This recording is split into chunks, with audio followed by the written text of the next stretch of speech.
Breaking news చూస్తున్నాం. తెలంగాణ ఆర్థిక శాఖ కార్యదర్శిపై హైకోర్టు ఆగ్రహం వ్యక్తం చేసింది. వ్యక్తిగతంగా విచారణకు హాజరై వివరణ ఇవ్వాలని సుల్తానియాను ఆదేశించింది.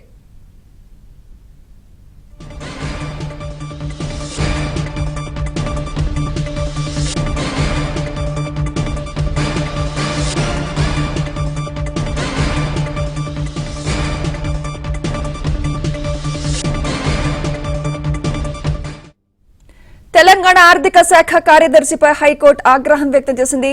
వ్యక్తిగతంగా విచారణకు హాజరై వివరణ ఇవ్వాలని సుల్తానియాను ఆదేశించింది.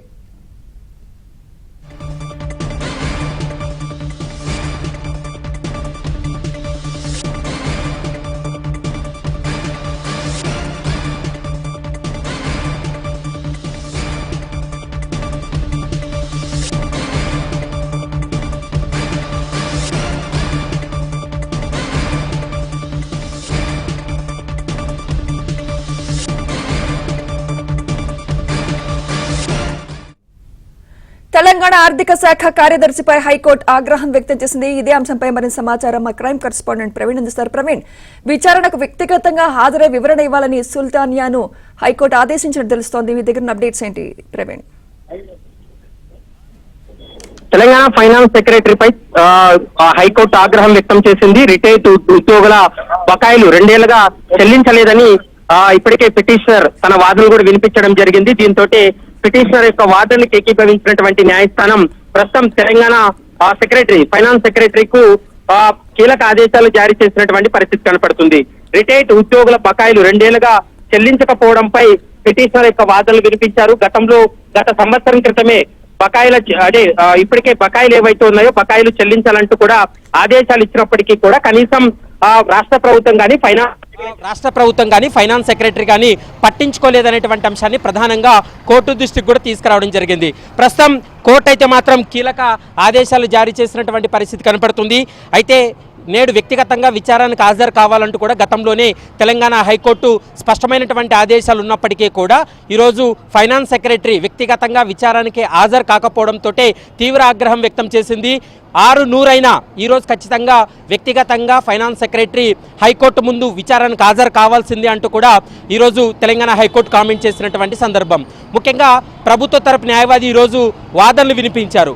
ఈరోజు అసెంబ్లీ సమావేశాలు ఉన్నటువంటి నేపథ్యంలో ఫైనాన్స్ సెక్రటరీ వ్యక్తిగతంగా ఈరోజు విచారణకు హాజరవడానికి అవకాశం లేదనేటువంటి అంశాన్ని చెప్పినప్పటికీ కూడా అసెంబ్లీ సమావేశాలు ఎప్పటి నుండి ఎప్పట్లోగా ఉంటాయనేది ఫైనాన్స్ సెక్రటరీకి నాలెడ్జ్ ఉంటుంది. కాబట్టి ముందస్తు సమాచారం తీసుకోవాల్సి ఉంటుంది, ముందస్తు అనుమతి తీసుకొని తన వ్యక్తిగత హాజరు మినహాయింపు తీసుకోవాల్సి ఉంటుంది. అలా జరగకుండా తను అంటే హీరింగ్ స్టార్ట్ అయిన తర్వాత ప్రభుత్వ తరపు న్యాయవాది వచ్చి ఇప్పుడు అనుమతి ఇవ్వాలంటే కుదరదు. ఈరోజు అర్ధరాత్రి అయినప్పటికీ కూడా తాను హైకోర్టు బెంచ్ పైనే ఉంటాను, వ్యక్తిగతంగా విచారణకు హాజరు కావాల్సింది అంటూ కూడా తెగేసి చెప్పినటువంటి పరిస్థితి కనపడుతుంది. ఎందుకంటే దాదాపు 644 కోర్టు ధిక్కరణ కింద పిటిషన్లు దాఖలయ్యాయి. ఈ 644 కోర్టు ధిక్కరణ పిటిషన్లు అన్నిటిపైన కూడా ఈరోజు తెలంగాణ హైకోర్టు విచారణ జరిపింది. గత 2 ఏళ్లుగా ఆ రిటైర్డ్ ఉద్యోగులకు చెల్లింపులు ఏవైతే చేయాలో బకాయిలు ఏవైతే ఉన్నాయో వాటిని చెల్లించడం లేదు. ఈ బకాయిల చెల్లింపులో రాష్ట్ర ప్రభుత్వం ఫైనాన్స్ డిపార్ట్మెంటు నిర్లక్ష్యం వహిస్తుందంటూ కూడా పిటిషనర్ తరపు న్యాయవాదులు వాదనలు వినిపించడం జరిగింది. అయితే 2 ఏళ్ల క్రితం దాఖలైనటువంటి పిటిషన్కి సంబంధించి సంవత్సరం క్రితం తెలంగాణ హైకోర్టు కొన్ని కీలక ఆదేశాలు డైరెక్షన్స్ ఇవ్వడం జరిగింది. ఇప్పటి వరకు రిటైర్డ్ ఉద్యోగులు ఎవరైతే ఉన్నారో వారికి చెల్లించాల్సినటువంటి బకాయిలు వెంటనే చెల్లించాలి. ఆర్థిక శాఖ కార్యదర్శిగా ఉన్నటువంటి అధికారి ఇందులో కీలక పాత్ర పోషిస్తాడు కాబట్టి అతను రాష్ట్ర ప్రభుత్వానికి నచ్చజెప్పి వాళ్ళకి చెల్లించాల్సినటువంటి సొమ్మంతా కూడా చెల్లించాలంటూ గత సంవత్సరం క్రితం తెలంగాణ హైకోర్టు ఆదేశాలు ఇచ్చింది. కానీ 2 ఏళ్లు గడుస్తున్నప్పటికీ కూడా ఆ బకాయిలు చెల్లించకపోవడంతో గత 6 నెలల క్రితమే కోర్టు ధిక్కరణ కింద కొన్ని పిటిషన్లు దాఖలయ్యాయి. ఆ కోర్టు ధిక్కరణ కింద దాఖలైనటువంటి పిటిషన్ల పైన ఈరోజు విచారణ జరిగింది. ఈరోజు విచారణ జరిగినటువంటి సమయంలో గత విచారణ సమయంలోనే ఫైనాన్స్ సెక్రటరీ వ్యక్తిగతంగా హైకోర్టు ముందు హాజరయ్యి వివరణ ఇవ్వాలంటూ కూడా తెలంగాణ హైకోర్టు స్పష్టమైనటువంటి ఆదేశాలు ఇచ్చింది. గతంలో కూడా వ్యక్తిగతంగా విచారణకు హాజరు కావాలని చెప్పినప్పటికీ కూడా కొన్ని కారణాలతోటి వ్యక్తిగతంగా విచారణకు హాజరు కాలేమంటూ కూడా ప్రభుత్వ న్యాయవాది కోర్టు ముందు చెప్పినప్పటికీ అప్పుడు కోర్టు వాటిని పరిగణలోకి తీసుకుంది, అనుమతించింది. కానీ ఈ రోజు మాత్రం తెలంగాణ హైకోర్టు చాలా తీవ్ర ఆగ్రహం వ్యక్తం చేసింది. ముఖ్యంగా పెండింగ్ ఉన్నటువంటి ఏవైతే వీళ్ళకి చెల్లించాల్సినటువంటి బకాయిలు ఏవైతే ఉన్నాయో ఆ బకాయిలు చెల్లించకపోవడం అనేది ఒక అంశమైతే, వ్యక్తిగతంగా విచారణకు హాజరు కావాలని కోర్టు చెప్పినప్పటికీ కూడా తను కోర్టుకు రాకపోవడం అనేది చాలా తీవ్రంగా పరిగణిస్తున్నాము.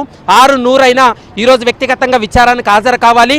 మరోవైపు అర్ధరాత్రి అయినప్పటికీ కూడా, అంటే క్యాలెండర్లో డేట్ మారే సమయం వరకు కూడా కోర్టులోనే నేను వేచి ఉంటాను, ఖచ్చితంగా విచారణకు హాజరు కావాల్సిందే అనేటువంటి అంశాన్ని తెలంగాణ హైకోర్టు స్పష్టం చేసింది.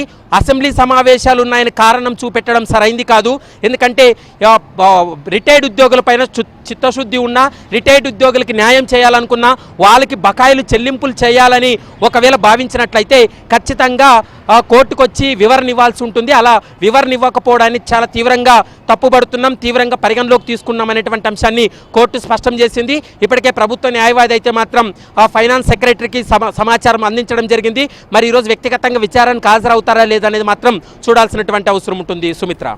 Right, thank you Praveen.